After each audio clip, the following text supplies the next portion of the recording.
last night. DiJonai. And then she put both hands up. They would have been chucked. Like, of all places, you're not getting away with saying anything that's crossing a line in San Fran. So DiJonai, by the looks of things, the likelihood of the scenario is she's just asking a heckler to leave. So she's gone, and it's a random heckler joking with, like, just joking with people behind them, and then was told to, you know, step back, leave, but immediately came back. Tossed her ass out. She was walking by. Hey, those are fake nails. She panicked. Hey, get this guy out of here, folks. Rumor has it she was running up and down the... DJ Carrington reportedly attempted to have a spectator removed from the arena simply because the fan allegedly mentioned Sophie Cunningham's name. But once again, there was no solid evidence to support the accusation. At this point, it's becoming difficult to view this as an isolated incident or just a rough night. When the situation is examined more closely, blaming it on coincidence or an innocent mix-up becomes increasingly difficult to justify. Y'all look at y'all favorite player. Went over to one of the officials, as you see Sarah Williams there. She trying to make it seem like a fan did something crazy to her, right? While I watch. At the moment. Look at what y'all looking at. They going to talk to that dude. They been trying to make him leave, right? She trying to get somebody kicked out. So he look, he getting up. He end up leaving, right? He end up leaving. So they got to investigate. They got to investigate. Now look at the fourth quarter. Look at who you see back 10 out there.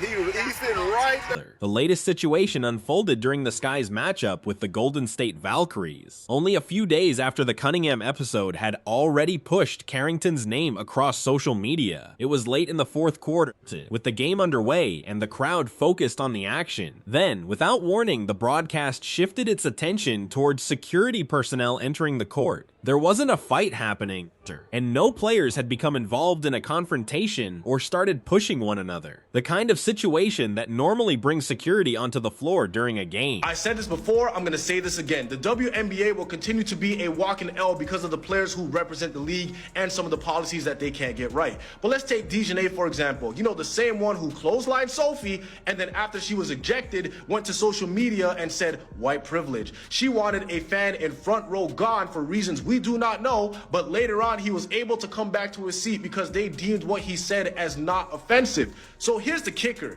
You want to kick out fans and you struggle to bring in fans. Unless you're Caitlin Clark, Angel Reese, Asia Wilson, or one of these big time markets, you struggle to bring in fans. So kicking out fans is not going to be the answer. This incident began when Carrington approached an official, gestured toward a courtside spectator, and claimed that the man had made an inappropriate remark.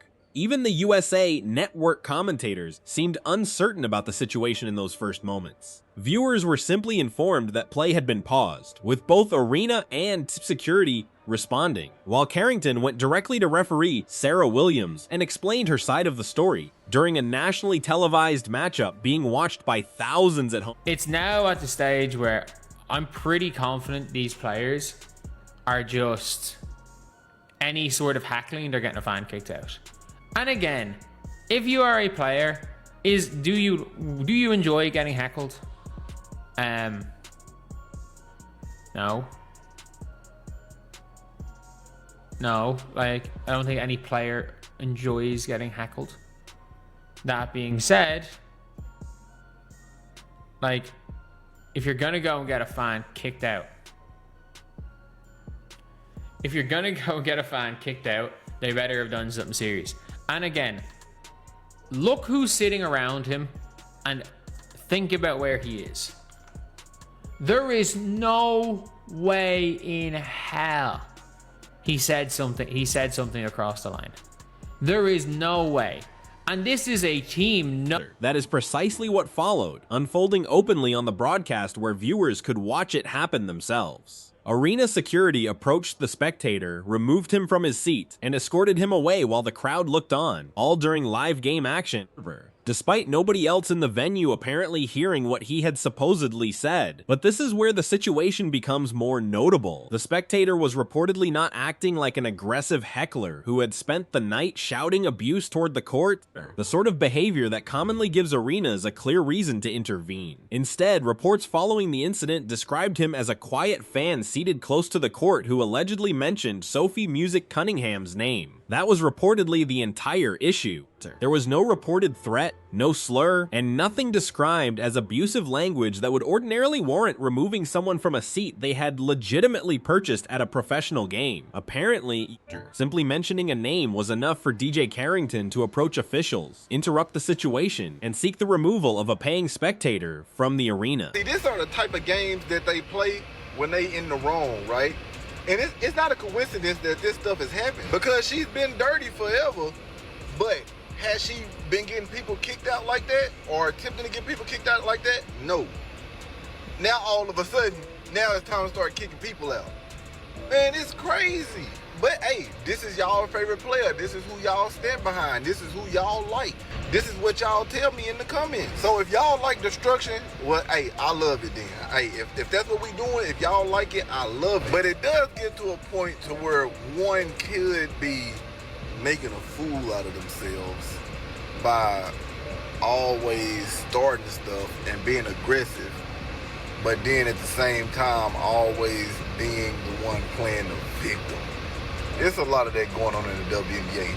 Consider for a moment just how unusual that situation really was, because incidents like this rarely unfold in that particular way. This was not a situation where a spectator clearly crossed a boundary, became abusive to music, and forced the organization to respond as you would expect when someone is genuinely causing trouble. Instead, a professional player reportedly heard a particular name she obviously did not want to hear, determined that hearing it justified stopping live action, and then relied on her position on the court to seek the removal of a spectator from the seat he had paid for. The story was quickly picked up by headlines, and the coverage was largely unfavorable toward her.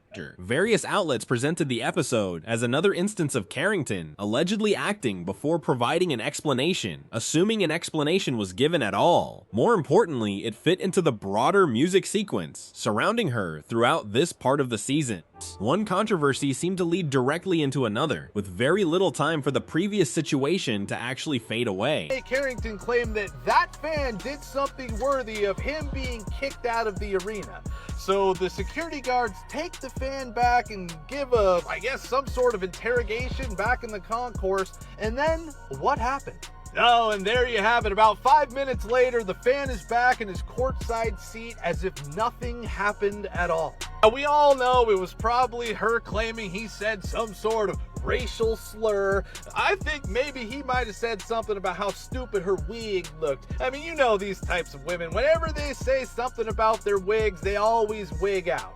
But either way, the fan was back in his seat 5 minutes later, and it was just another L for DiJonai. The detail that matters most becomes clear once the situation was properly reviewed, instead of the original accusation simply being accepted without question. The spectator eventually returned after security had escorted him away, and arena officials investigated the circumstances before allowing him back into Muse's seat so he could watch the remainder of the game.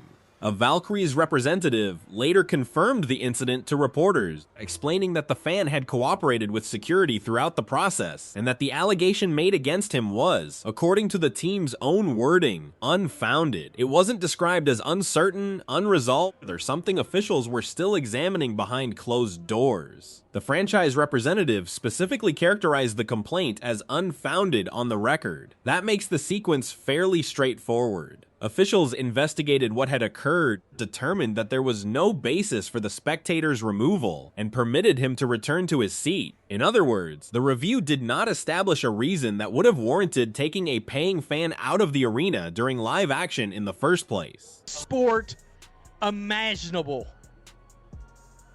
Seriously. Yeah. This is a courtside fan. It's like, bleep it. I'm going. Look at this woman laughing. I mean, it's hilarious. It's hilarious. That fan can't stay, but I can poke all the white girls in the eyeballs I want. All of them. Oh! Start lining up white girls for me to poke in the eyeball. Poke in the eye. Look at the sequence from beginning to end. DJ Carrington interrupted a live WNBA game, involved both the team's security staff and arena personnel, and a spectator was taken from his seat while a national television audience watched. Afterward, the investigation reportedly found no basis for the removal in the first place. Getting something that's significant wrong in front of a packed arena and viewers across the country is not a minor error. You would reasonably expect some form of public apology, or at minimum, an explanation of exactly what Carrington believed she heard before deciding to take action. Instead, there has been little public clarification. She has not clearly explained what prompted the complaint, why hearing a particular name was enough to interrupt the game, or whether she later reconsidered the decision after officials determined that the accusation had no foundation. 24. Look, during the Indiana Fever, she's just always been dirty, and it's like a lot of this has to be intentional, because there's no way that you continue to do this and it's just a mistake. That's from when she gave Caitlyn a black eye. I never seen nobody, and y'all tell me if I'm wrong, I've never seen nobody go up with their hands to block a ball and then come down like this and go right into the eye. I've never seen it, and there's no way you can convince me that that wasn't intentional. Just like in the first clip when she hit Skylar Diggins.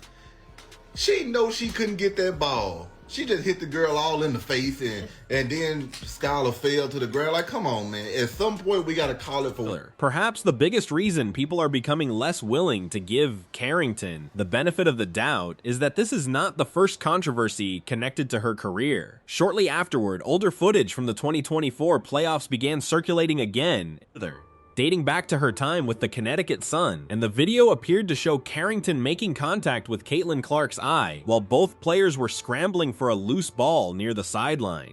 The moment received attention at the time, but the discussion eventually disappeared as the league moved toward its next storyline, as often happens when new events quickly replace older ones. However, placing that footage alongside the incidents from the past, 2 weeks changes how the sequence is being viewed. What once looked like a single questionable moment from more than a year earlier can now appear to some viewers as part of a repeated pattern. In each situation, Carrington has faced criticism for crossing a physical or behavioral boundary, followed by a defensive response once the incident became public and people... Photo from the flagrant-2 on DiJonai Carrington against Sophie Cunningham, where she proceeded to go into the locker room and tweet white privilege after being thrown out of the game.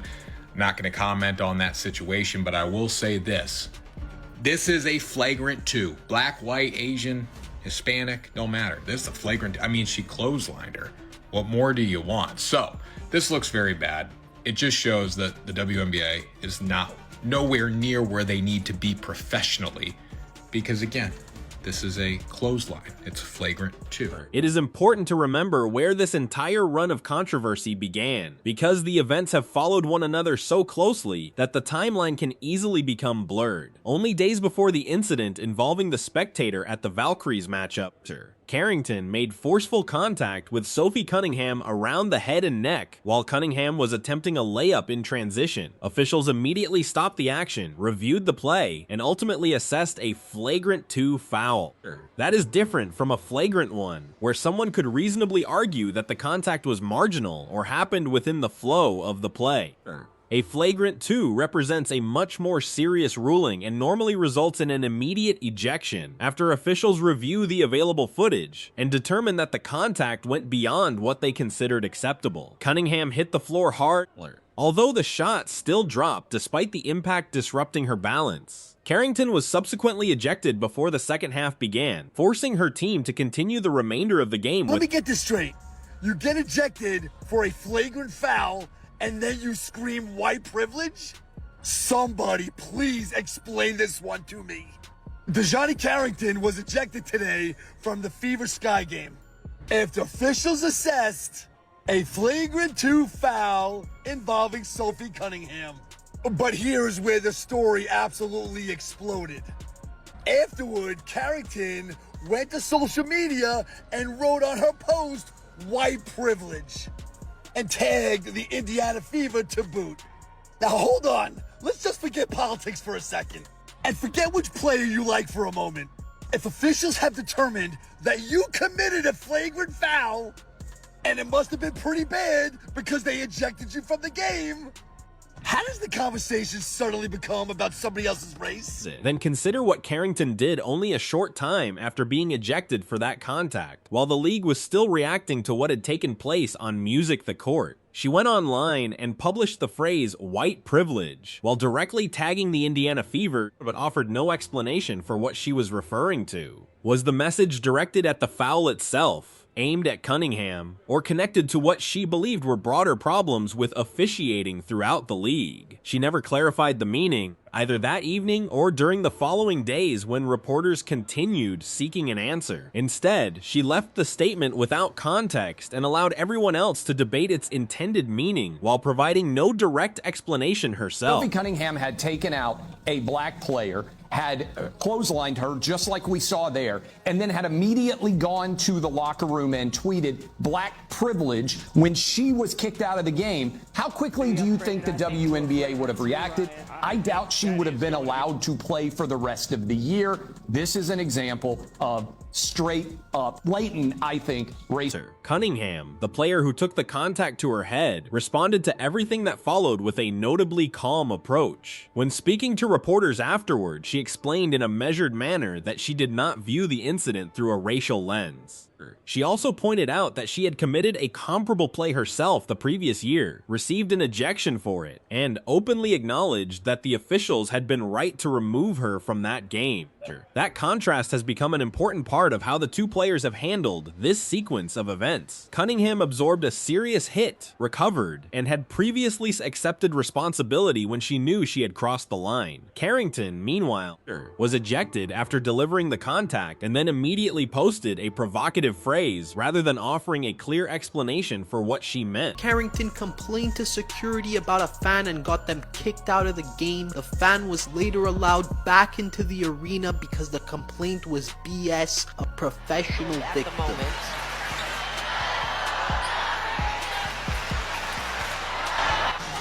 Carrington also just said something. There's a conversation with a fan sitting on the sideline, as it should be. Solid representation along with the 96 U.S. women's basketball team.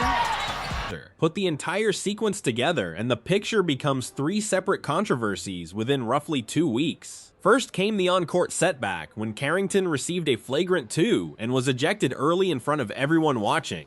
Then came the public relations fallout surrounding her white privilege post, a message she has never publicly explained. Finally, there was the Spectator incident, where a fan was removed from the arena after Carrington complained about something he allegedly said, only for officials to later determine that the complaint was unfounded. Each situation unfolded differently, but they share one striking similarity. Carrington appeared to be the aggrieved party initially, while the information that emerged afterward presented a more complicated picture, and the story did not end there. Because that same Valkyries matchup where the Spectator was escorted away contained several other notable developments beyond that particular incident. Here's the thing. Why is DiJonai Carrington even in this game? This all could have been avoided if the league suspended her, as they should have, for the flagrant-2 foul against Sophie Cunningham. But no, that never happened. Also, the league never did anything about the posting on social media after she was ejected. That's against WNBA policy. She broke a rule. But guess what? No suspension, no fine, nothing. What kind of message does the WNBA continue to send? Why do they have rules? So DiJonai Carrington shouldn't even been in this game. But there she was, and there she is, making contact dangerously with opposing. Carrington also received a technical during the 4th quarter after disputing a call with the officials. Her offensive numbers were poor as well, with just 1 made basket on 9 attempts. And footage quickly began circulating online that appeared to show her making forceful contact with the heads of 2 separate opponents during that same game.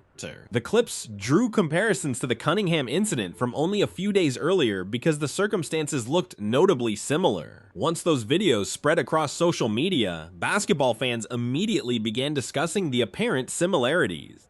Some commenters described Carrington as an especially difficult player to face, while others questioned why she remained in the game after multiple incidents involving contact around an opponent's head, arguing that another player might have been ejected after a second occurrence under the same rules. Her fingernails also became a frequent topic in those discussions, with some people arguing that they should be kept shorter because of how often her hands appear to make unintended contact during defensive plays. That contact can involve an opponent's face, eye, or the back of the head, even when there is no obvious indication that it was deliberate. Determining the intent behind every individual incident is something only Carrington herself can truly know. Still, after seeing similar situations occur repeatedly, it has become increasingly difficult for some observers to dismiss every example as nothing more than unfortunate coincidence. Can you imagine sitting and watching 4 women talk about women's basketball? How is that a show? There is no way they get more than 60 or 70 viewers at most at a time. Like, there's just no possible way. But anyway, she says, well, it's just how she plays, right?